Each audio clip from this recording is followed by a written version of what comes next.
చంద్రబాబు నాయుడు గారు ఫస్ట్ తన సీఎం గారు అంటే నేను ఫస్ట్ టైం వెళ్ళినప్పుడు తన సీఎం గారు ఉన్నారు. మా నియోజకవర్గానికి వచ్చింది, కొన్యాల గ్రామానికి వచ్చినారు. సో నన్ను అక్కడ మాట్లాడియకుండా మదన్ రెడ్డి గారితో మాట్లాడిచ్చేసి, అప్పుడు టీడీపీలో ఉండే మదన్ రెడ్డి గారు, తనతో మాట్లాడిచ్చేసి డైరెక్ట్గా సీఎంగా తను మాట్లాడుతా అంటే మైక్ లాక్కొని నేను యాజ్ ఎమ్మెల్యేగా మాట్లాడతా అని చెప్పేసి మాట్లాడుకున్నాను.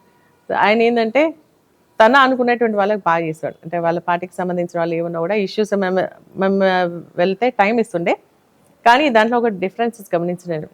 మేము ఇచ్చేదేమో కొంచెం లైట్గా పెన్సిల్తో కానీ ఇట్లా టిక్ పెట్టుకునేది, వాళ్ళు ఇస్తేనేమో డార్క్ పెట్టి పెద్ద పెట్టేది.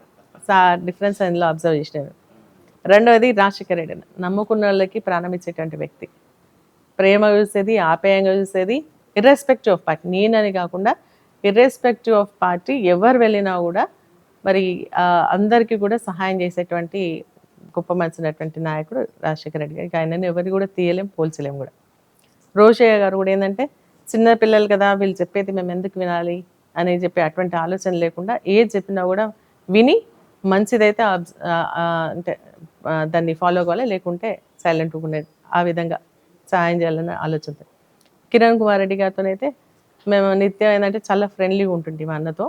సో ఆయన కూడా బాగా మాట్లాడుతూ మేము కూడా మాట్లాడుతూ కొట్లాడుతుండేది. అప్పుడు తెలంగాణ మూమెంట్ స్టార్ట్ అయిపోయింది కాబట్టి తెలంగాణ గురించి మాకు ఎక్కువ నిధి చేయాలి, మాకెందుకు ఇస్తలేరు, ఇండ్లు ఇస్తలేరు, రన్లు ఇస్తలేరు అని చెప్పేసి మాట్లాడుతుంటే నన్ను ఆయన తెలంగాణ తీవ్రవాదివి అనేది.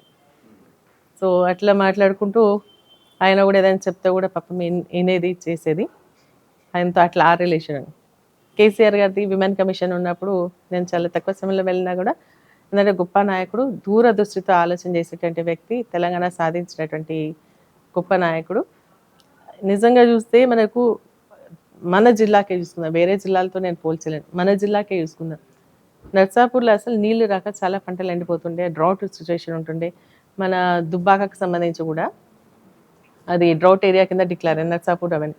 కానీ వారు దూరదృష్టితో ఆలోచన చేయడం వల్ల ఈరోజు కాళేశ్వరం ప్రాజెక్టు ద్వారా మనకు రంగనాయక సాగర్ కానీ, మల్లన్న సాగర్ కానీ, కొండపోచమ్మ కానీ, ఇవన్నీ ద్వారా మా నీళ్ళు వచ్చి మా అల్దివాగులో పడుతున్నాయి. మా అల్దివాగు ఎండిపోయింది ఎప్పటికో, అసలు ఆ కాలువలు కూడా కూరుకుపోయినటువంటి పరిస్థితి ఉంటే అల్దివాగులో నీళ్ళు వేస్తే ఇప్పుడు దాదాపు మనకు ఎల్దుర్తి మండల్, కొల్చారం మండల్కి కూడా నీళ్ళు వచ్చేసి వ్యవసాయం బాగా పండించుకుంటున్నాం.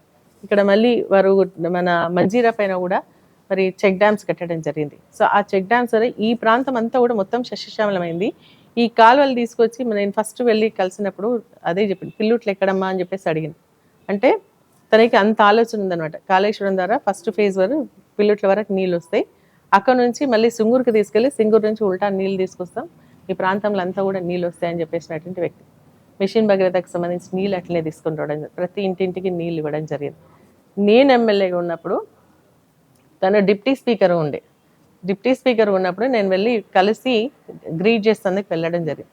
వెళ్ళినప్పుడు నాకు ఒక మాట చెప్పడం జరిగింది. వాళ్ళు ఏంటంటే మా రాజకీయంలో పదవులు ఉంటాయి, పోతాం, గెలుస్తాం, ఓడతాం, కానీ ఉన్నప్పుడు మాత్రం శాశ్వతమైనటువంటి పనులు చేసుకోవాలా. కాబట్టి నేను మంజీరా నుంచి మన సిద్దిపేట దాకా శాశ్వతమైనటువంటి తాగునీటి కోసం నేను ప్రయత్నం చేసిన, కానీ అది లాంగ్ అవుతుంది అని మళ్ళీ ఇక్కడ మిడ్ మ్యానర్ నుంచి అక్కడ తెచ్చుకున్నాను. మీరు ఇప్పుడు తాగునీటికి కటకట లేకుండా చూడాలి అంటే మంజీరా నుంచి నీళ్లు శాశ్వతమైన పైప్ లైన్ వేసుకొని తెచ్చుకోండమ్మా, శాశ్వత పరిష్కారం అవుతుంది అని చెప్పింది. సో వారు చెప్పినటువంటి మాటకు ఇది చేసి నేను ఆఫీసర్స్తో మాట్లాడి మీటింగ్ పెట్టుకొని రాజశేఖర రెడ్డి గారు ఫస్ట్ ఇంద్రమ బాట కింద మన నర్సాపూర్కి వస్తే వారితో ఒక 10 కోట్లతోని ఫస్ట్ ఫౌండేషన్ వేయించుకున్నాం. అంటే దూరదృష్టి, ప్రజా సమస్యలు ఎట్లా పరిష్కరించాలా దానికి మార్గాలు సుగమం చేసేటువంటి వ్యక్తి మన కేసీఆర్ గారు.